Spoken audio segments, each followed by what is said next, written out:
Okay, so before a panel, I usually email all the authors asking them just some questions, but also what the topic means to them. And typically, I get basically the same answer from all of the authors. This time, I did not. They were really different answers, which was not what I expected.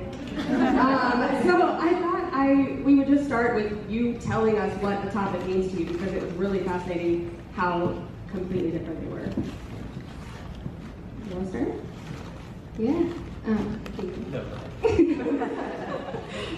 So I was a little surprised because when they told me who my panelists were, they're amazing, and I'm the only rom-com writer here, and I was like, really? A stranger than what you expected now? But then I thought about it, and I realized one of the comments I get frequently is, my first book, When Dimple Met Rishi, is kind of an arranged marriage type story. So it's these two kids whose parents want to arrange their marriage in the future, and so they send them to this coding camp to see if they'll be compatible. And I get a lot of comments about, well, Dimple was so fiercely feminist, she would never fall in love with Rishi if she was so against arranged marriage and stuff. That's very unrealistic. And it's funny because my family has a lot of arranged marriages, and so I have a lot of arranged marriage stories.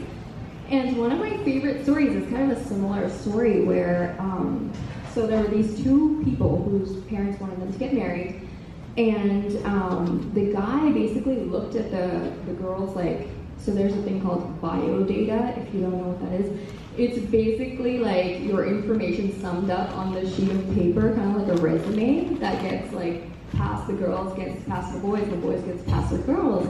So the boy read the girl's bio data and said, I don't think so, I don't think we'll be really compatible, you know, no thanks. And so unbeknownst to them, they joined the same WhatsApp friend group, and they were chatting with all their friends. They had a lot of mutual friends, and they started talking. They didn't realize that, you know, it was them. Like, they just started talking. They became really good friends. They ended up going out to a movie and dating in secret because their parents, you know, had wanted to arrange their marriage, and so they were like having the secret tryst without knowing like their parents had actually set them up, right? And so eventually they went to their parents and told their parents what had happened. Their parents were like, yeah, you dumbass, that's the same. So they ended up getting married, and they're happily married now. So that kind of strange stuff happens even with arranged marriages, so that's kind of my story.